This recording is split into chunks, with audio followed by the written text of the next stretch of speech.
Bismillahirrahmanirrahim. Assalamualaikum warahmatullahi wabarakatuh. Alhamdulillahirabbil alamin wassalatu wassalamu ala asrofil anbiya'i wal mursalin sayyidina Muhammadin wa ala alihi washabbihi ajmain, amma ba'd. Pertama-tama saya panjatkan puji syukur atas kehadirat Allah Subhanahu wa taala, atas berkahan limpahan rahmat serta kuasa ilahinya kita bisa melaksanakan kegiatan pada hari ini.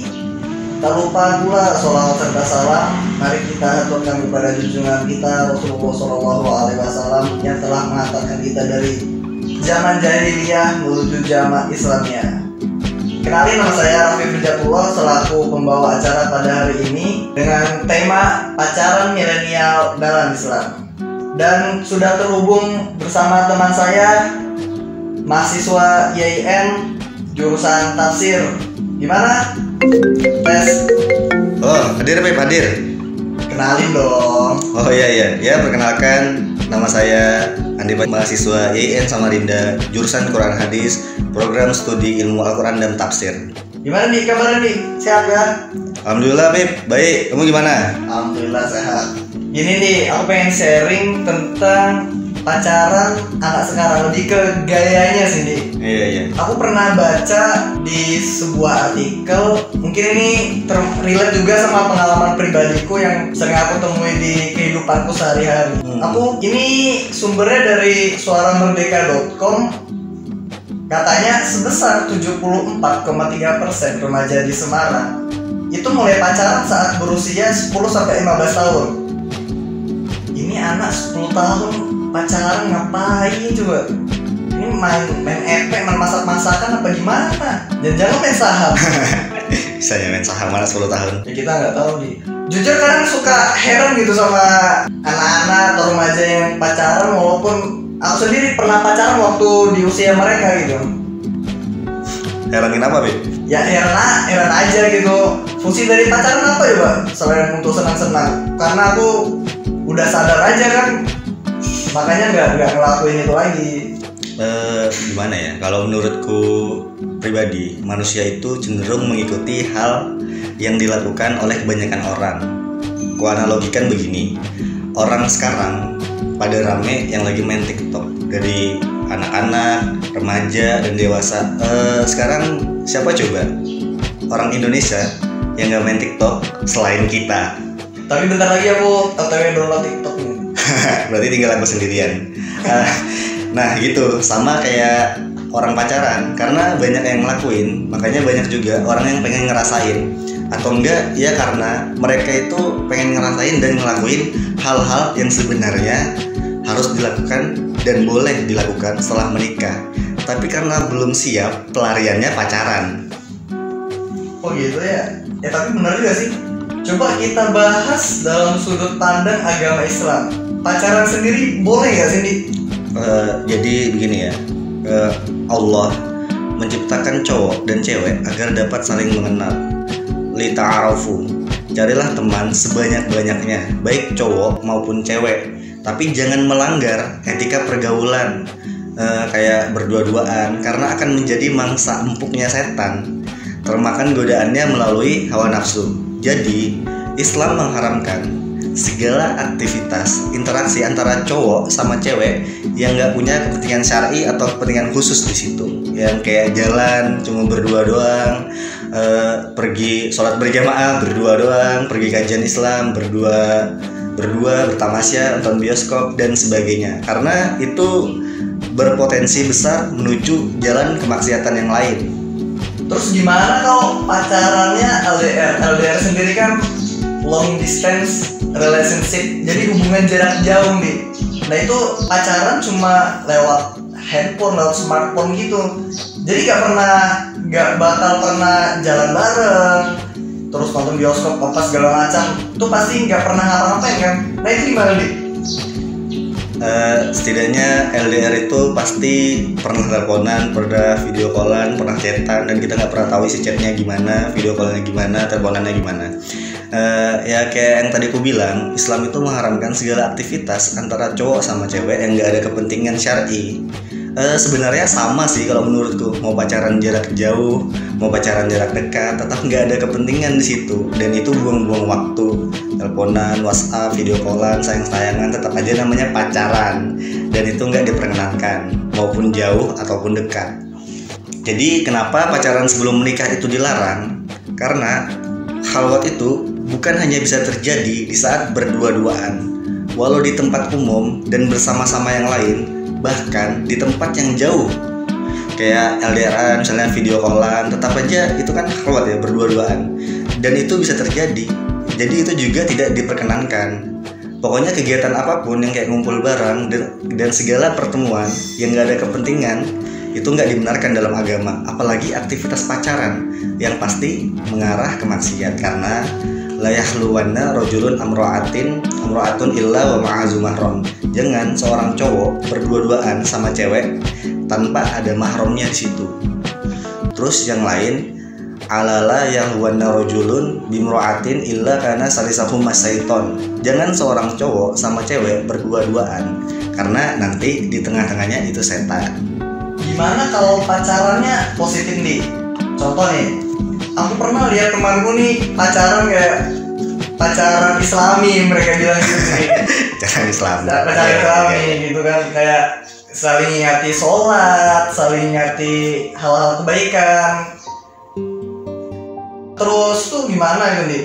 Pernah juga dia saling ngingatin buat semangat belajar gitu.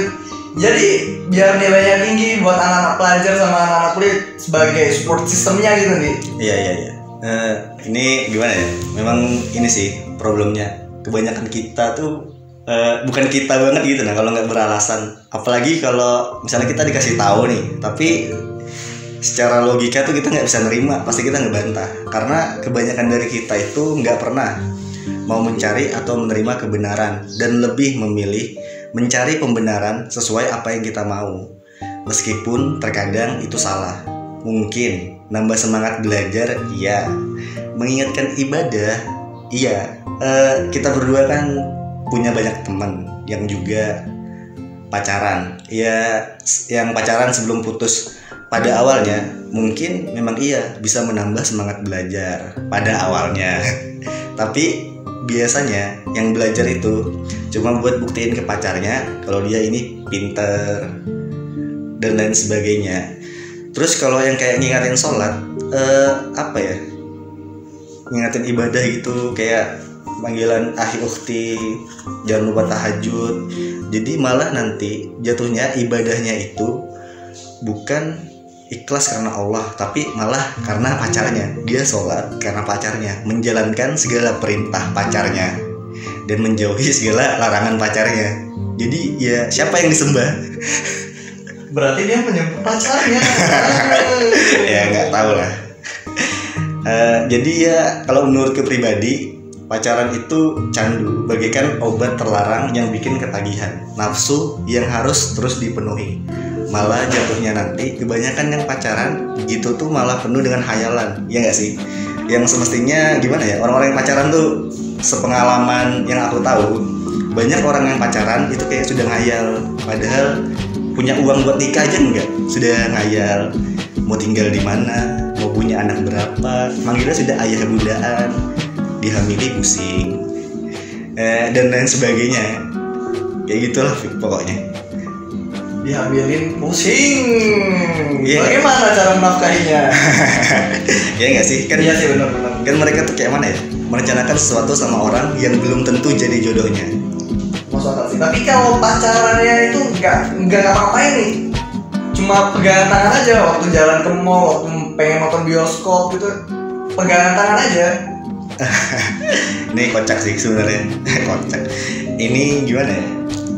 Cuma pegangan tangan. Sebenarnya pegangan tangan itu kan sudah ngapa-ngapain. Karena biasanya tuh, aku nggak enak sih ngomongnya, kehamilan pun berawal dari pegangan tangan. Ya nggak sih? Iya benar. Berawal dari dibolehin tangan, akhirnya boleh megang yang lain-lain. Jadi setiap kalimat yang diawalin cuma itu kata yang berbahaya, karena semua kemaksiatan itu berawal dari kata cuma. Aku kasih contoh yang sederhana yang banyak terjadi, yang setauku ya, banyak kayak apa kebanyakannya pap tuh? Play a picture. Nah ya, cowok minta pap foto pacarnya. Pertama minta, sayang aku mau minta foto kamu buat apa? Ya lihat aja, kan cuma foto. Akhirnya karena sayang dikasih. Terus lama kan terus minta foto, akhirnya minta lagi, sayang aku mau minta fotomu tapi nggak berjilbab karena aku mau lihat rambutmu gitu. Terus ceweknya bilang kayak apa ya, nggak boleh aurat, cuma rambut kok. Dan akhirnya dia foto masih lihat rambutnya. Ya itu contoh sederhana ya, contoh kecil dari kata cuma itu berbahaya. Dan sebenarnya kita berdua sama-sama tahu banyak cuma-cuma yang lain. Ya tapi ya kita nggak perlu ungkapkan di sini lah. Biar orang pacaran yang tahu. Tapi ini menurut sudut pandang orang awam dia, menurut sepengetahuanku pacaran itu untuk cari pengalaman sebelum nikah. Maksudnya gini, agar saling kenal aja gitu sama lain. Kalaupun nggak cocok, terus nggak jadi nikah, ya nggak apa gitu. Nah itu gimana menurutmu? Ya itu kalau menurutku sih sikap cowok sama cewek yang miskin komitmen. Kenapa? Pertama, pacarnya yang sekarang belum tentu jadi jodohnya. Ingat ya, pacar itu belum tentu akan jadi suami atau istrimu. Yang kedua, janji dinikahi atau janji menikah belum tentu akan menikah. Yang ketiga, karena merasa nanti bakal nikah dengan pola pikir yang pendek, ya mikir nanti dia jadi suamiku juga, nanti dia jadi istriku juga. Ya bebas, ngapain aja. Terus juga banyak yang terlalu berencana, banyak berkorban, ujung-ujungnya putus. Karena menikah itu kan ibadah. Ibadah itu harus dengan niat yang baik dan dilakukan dengan cara yang benar. Kayak gitu sih kalau menurutku. Oh, harus dengan cara yang benar ya? Iya. Walaupun niatnya baik, tapi caranya salah, tetap salah. Tapi gimana kalau perasaannya tulus? Sebenarnya bukan tulus sih, itu kalau menurut klise sih. Itu nggak mampu nikah sebenarnya. Bukan kurang biaya berarti dia. Iya, jadi nggak mungkin ya. Dia sayang kalau nggak pernah peduli sama masa depan orang yang dia sayangi. Pacaran itu kan aktivitas yang lebih mengarah pada kemaksiatan yang bisa mengarahkan oknum-oknum ke perbuatan zina. Ya nggak sih? Kan apa ya? Kalau menurutku tuh bukan sayang kalau membahayakan, bukan cinta kalau menjerumuskan. Memang sih nggak semua orang pacaran itu berbuat zina, tapi kan mayoritas zina itu berawal dari pacaran. Banyak terjadi kasus karena ya ngerasa saling memiliki yang kayak tadi aku bilang tuh, dan berpikir kalau nanti nikah juga. Kadang bagi oknum yang melakukan itu ya fine aja, itu adalah kegiatan yang biasa aja di zaman sekarang, karena mikir nanti nikah juga tanpa berpikir dampak negatif yang terjadi. Misalnya perempuan hamil, laki-lakinya kabur. Terus kalau wanita yang hamil di luar nikah menikah sama orang yang menghamili pun berpotensi dijauhi oleh masyarakat sekitar. Makanya dalam Al-Quran itu kan di Quran surat Al-Isra ayat 32, wala taqrabuz zina innahu kana fahisatan wa sa'a sabila. Dan janganlah kamu mendekati zina, karena sesungguhnya zina itu merupakan suatu perbuatan yang keji. Jadi dalam beberapa kitab tafsir ya yang pernah aku baca, salah satunya itu tafsir Ibnu Katsir, di halaman 290 sampai 291, Allah melarang seorang hambanya berbuat zina dan mendekatinya, yaitu dalam segala faktor dan aspek yang berpotensi mengantarkan kita kepada perbuatan zina, kayak nonton film dewasa, pacaran. Jadi kita tuh jangan melakukan sesuatu perbuatan yang keji, yaitu perbuatan dosa yang besar dan suatu jalan yang buruk, karena itu merupakan seburuk-buruknya karakter. Jadi ya meskipun pacaran itu belum tentu zina, tapi pacaran itu perbuatan yang mendekati zina, kan berpotensi besar. Jadi dalam tafsir ini Imam Ahmad meriwayatkan dari jalur Abu Umamah bahwa ada seorang pemuda ngedatengin Nabi, lalu ia bilang, wahai Rasulullah, izinkan aku untuk berzina. Maka orang-orang kayak langsung mendatangin gitu. Terus mereka bilang, jangan lakuin, maksudnya tuh jangan kamu berzina. Kemudian Nabi suruh pria ini duduk, kemudian Nabi bilang, kamu mau nggak kalau ibumu dizinai? Terus apa kamu mau nih kalau saudara perempuanmu itu dizinai? Terus pemudanya ngejawab, enggak, demi Allah wahai Rasulullah. Jadi dia tuh terus-terusan ditanya tentang mau nggak tante mereka dari pihak ayah, tante mereka dari pihak ibu itu dizinai, dan pemudanya ini terus ngejawab kayak tadi, enggak, demi Allah enggak. Terus Rasulullah tuh ngejelasin kurang lebih orang lain juga nggak akan suka kalau ibu, saudara, tante, pokoknya yang kerabat perempuan mereka itu dizinahi. Habis itu Rasulullah ngeletakin tangannya di telapak tangan pemuda itu, terus berdoa, ya Allah ampunilah dosanya, bersihkan hatinya, jagalah kemaluannya. Habis didoain Rasulullah, pemuda itu nggak pernah ngelirik apapun. Jadi dalam tafsir ini Ibnu Abin Dunya meriwayatkan dalam jalur Al-Haitsan bin Malik At-Ta'i, Rasulullah itu bersabda, tidak ada dosa yang paling besar setelah syirik di sisi Allah melainkan laki-laki yang menaruh sperma pada rahim perempuan yang tidak halal baginya. Artinya berbuat hubungan intim sebelum pernikahan. Jadi intinya adalah pacaran tidak boleh apapun alasannya. Betul gitu Ali? Iya, karena apa ya? Karena ya pacaran itu mayoritasnya sih lebih ke maksiat sih. Nah, pertanyaan selanjutnya nih, manusia sendiri kan punya syahwat, punya nafsu pada dirinya. Nah itu gimana solusinya, gimana ngatasi dari nafsu tersebut nih? Solusinya tuh menikah. Sebuah solusi. Iya nggak sih? Tapi kalau belum siap kan nggak nikah. Masalahnya kenapa aku bilang tadi pacaran itu berbahaya? Karena manusia kan memang punya syahwat ya dalam dirinya. Tapi sebenarnya secara konteks yang paling berbahaya itu kebanyakan laki-laki itu kan lemah pada nafsu. Karena nafsunya laki-laki itu gede ya kalau menurutku. Dan perempuan itu lemah pada hatinya tuh terlalu lembut. Jadi ya ketika sudah sayang, rela diapain aja, rela melakukan apa aja buat cowoknya.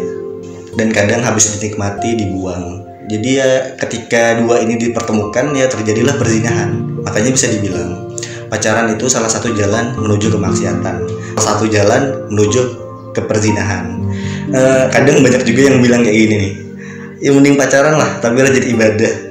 Banyak kok yang sendirian tapi tetap maksiat, bahkan ada yang zina juga. Ya gini ya, yang sendirian loh bisa berbuat zina, apalagi yang berdua dengan status pacaran. Nafsu yang dibalut dengan ungkapan cinta dan sayang. Ya kayak tadi bilang, solusinya ya menikah, biar nafsu ini bisa disalurkan melalui jalur yang halal.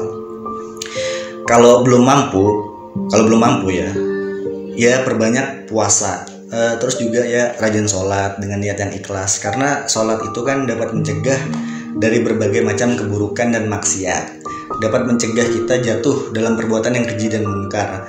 Ya meskipun ada istilah pacaran Islami yang kayak kamu tadi bilang di awal, yang kayak saling ingatkan tahajud, sholat puasa Senin Kamis, dari sayang-sayangan berubah jadi akhi ukti. Tapi ya perlu diingat sekali lagi, niat yang baik harus dilakukan dengan cara yang benar. Makanya ada dalam hadis Nabi, ya ma'syaras sabab man istata'a minkumul ba'ata falyatazahwaj fa innahu aghaddu lil basar wa ahsanu lil farji wa man lam yastati fa alaihi bisawm fa innahu lahu wijaun. Jadi kata Nabi dalam hadis ini, bagi siapa remaja yang sudah mampu menikah, dalam arti kata berarti siap secara zahir maupun batin, dianjurkan buat menikah. Karena dengan menikah kita dapat menyalurkan syahwat kepada tempatnya dengan cara yang halal dan benar. Dan kalau belum mampu, maka kita memperbanyak puasa, karena ini juga membuat kita mampu semakin menundukkan pandangan dan menjaga kehormatan. Pertanyaan terakhir ini, kira-kira pesan apa yang mau kamu sampaikan buat mereka yang masih melakukan praktek pacaran hingga kini?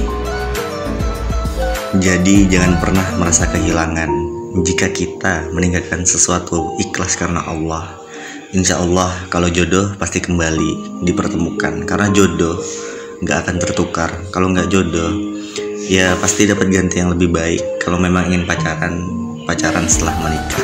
Mungkin itu aja nih. Terima kasih banyak. Saya Rafif sebagai pembawa acara. Saya akhiri. Wassalamualaikum warahmatullahi wabarakatuh. Waalaikumsalam warahmatullahi wabarakatuh.